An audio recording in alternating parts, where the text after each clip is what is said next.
Paying cash for a house is not always the smartest decision. I just talked to a client who was willing to pay cash for a new property he's looking at, but instead we're going to opt for the first lien HELOC, which will help him save more money in the long run because he's going to have access to his capital instead of tying up all of his money into his house. I get not having a mortgage payment is awesome and that peace of mind is great, but tying up every last dollar that you have into a home that's not making you more money is not how you build wealth. The smartest of clients that I have and the wealthiest of clients that I have all have home equity lines of credit, whether it's a second mortgage or they're now opting to use this first lien HELOC because they see the benefits and how much money they can make by putting the money into the market or buying more properties or investing into a business. Creating that interest arbitrage for yourself that favors you and not the bank is how the wealthy are getting rich today.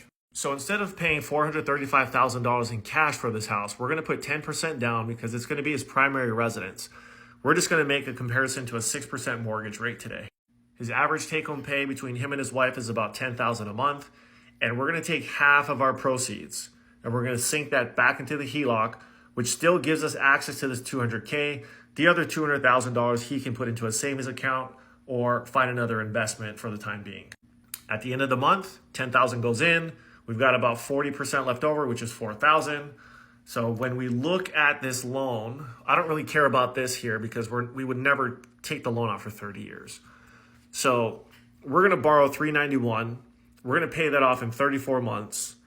We're only paying about $26,000 in interest if he decided to take this loan to the 34-month period. Now, because we have sunk $200,000 into this house, we still have access to that cash, right? So instead of moving the money into a savings or high yield, we're just going to sink that into the mortgage. It'll help us pay it off faster. And when we need more money, we can borrow against ourselves and we can rinse and repeat this process, turning ourselves into the bank.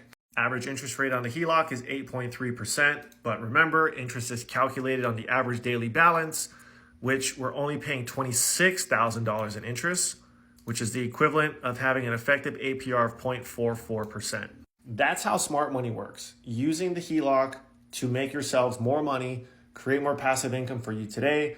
So if you're interested in learning how to do this strategy, I'd be more than happy to teach you how to do it. And make sure to share this video with a friend that's thinking of paying cash for a home. Show them there's a better way to home ownership.